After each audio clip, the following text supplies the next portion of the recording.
Assalamualaikum warahmatullahi wabarakatuh. Perkenalkan, nama saya Nopi Hardianti dari kelas C10. NPM saya 101204997. Saya akan menjelaskan materi hukum bisnis, yaitu pajak dalam bisnis, yang diampu oleh dosen Bapak Agus Alamsyah, SHMM. Gambaran umum tentang pajak.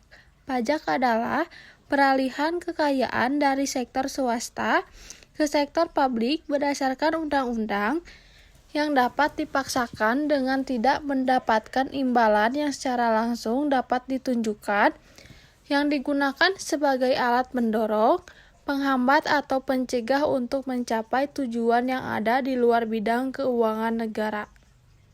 Pajak adalah pembayaran yang harus dibayarkan oleh individu dan perusahaan kepada pemerintah untuk mendukung kebijakan dan kebutuhan umum. Ini dapat mencakup pajak penghasilan, pajak penjualan, dan berbagai bentuk pajak lainnya. Beberapa unsur yang ada dalam pajak. Pajak harus berdasarkan undang-undang. Pajak merupakan pungutan iuran terhadap rakyat karena Undang-Undang Dasar 1945 yang mengharuskan pemerintah jika hendak memungut pajak dari rakyat harus berdasarkan Undang-Undang Pasal 23 dan 2. Pajak pun haruslah berdasarkan undang-undang akan memberikan jaminan hukum adanya keadilan bagi warga negara atau masyarakat. Pajak tidak dapat imbalan langsung, yaitu negara yang memungut pajak kepada rakyat akan menyalurkan kembali kepada masyarakat, akan tetapi penyaluran ini tidak dirasakan secara langsung oleh masyarakat atau wajib pajak, karena penyaluran itu dalam bentuk pemeliharaan kesejahteraan masyarakat umum karena tidak mendapat imbalan secara langsung. Pajak mempunyai dua fungsi, yaitu satu fungsi budgeter, yaitu pajak yang dipungut oleh pemerintah kepada rakyat digunakan untuk membiayai pengeluaran umum atau pembangunan dan rutin yang setiap tahunnya tergambar melalui anggaran pendapatan dan belanja negara atau disebut APBN. Yang kedua, fungsi mengatur, yaitu sebagai alat mengatur untuk atau melaksanakan kebijakan pemerintah dalam bidang sosial ekonomi. Pengelompokan pajak. Menurut golongan, pajak langsung yaitu pajak yang harus dipikul sendiri oleh wajib pajak dan tidak dapat dibebankan atau dilimpahkan kepada orang lain, yaitu contohnya pajak penghasilan. Pajak tidak langsung yaitu pajak yang secara tidak langsung dapat dibebankan atau dialihkan kepada orang lain, contohnya adalah pajak pertambahan. Selanjutnya ada pajak subjektif, yaitu jenis pajak yang didasarkan pada subjeknya atau wajib pajak, contohnya adalah pajak penghasilan. Yang selanjutnya pajak objektif, yaitu jenis pajak yang didasarkan pada objek tanpa memperhatikan subjeknya. Contohnya adalah pajak pertambahan nilai dan pajak penjualan barang mewah.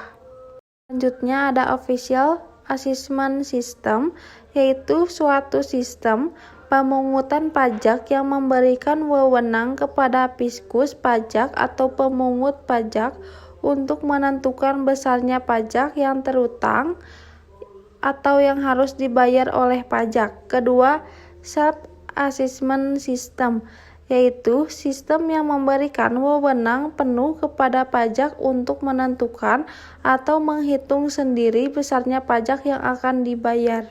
Selanjutnya, para ahli di bidang perpajakan mengemukakan ada 4 macam tarif pajak, yaitu tarif sepadan atau sebanding atau proporsional atau tarif sebanding. Ini maksudnya tarif yang ditetapkan kepada objek bersifat tetap terhadap berapapun jumlah yang dikenal pajak sehingga besarnya pajak. Tarif tetap, suatu tarif pajak yang besarnya tetap tidak tergantung kepada lapisan penghasilan kena pajak. Tarif progresif atau presentasi tarif yang digunakan dengan tarif progresif ini adalah tarif akan semakin besar bila jumlah yang dikenakan pajak semakin besar. Ketentuan umum dan tata cara perpajakan diatur dalam Undang-Undang 16 Tahun 2000 tentang perubahan kedua Undang-Undang Nomor 6 Tahun 1983 tentang ketentuan umum dan tata cara perpajakan. Dalam undang-undang ini, yang pertama diketahui bahwa yang dimaksud dengan wajib pajak adalah orang pribadi atau badan yang menurut ketentuan peraturan perundang-undangan perpajakan ditentukan untuk melakukan kewajiban perpajakan, termasuk pemungut pajak atau potong pajak tertentu. Pokok wajib pajak (NPWP) adalah nomor yang diberikan kepada wajib pajak sebagai sarana dalam administrasi perpajakan yang dipergunakan sebagai tanda pengenal diri atau identitas hukum bisnis.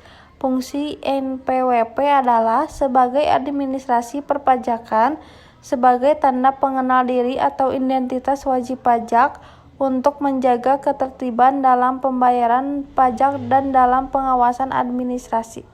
Pengaruh pajak dalam bisnis, yaitu pajak adalah suatu kewajiban seluruh warga negara karena pajak memiliki peranan penting bagi kemajuan perekonomian suatu negara. Untuk membiayai kebutuhan negara, pemerintah sangat mengandalkan potensi penerimaan pajak sebagai sumber pembiayaan besar. Salah satu sasaran terbesar pemerintahan dalam pemungutan pajak adalah perusahaan atau badan usaha berpenghasilan kena pajak yang ditentukan karena menggeluti dunia bisnis dan berbagai kegiatan usaha. Sekian dan terima kasih. Mohon maaf apabila ada kesalahan saat memaparkan penjelasan video tentang hukum bisnis, pajak dalam bisnis. Wassalamualaikum warahmatullahi wabarakatuh.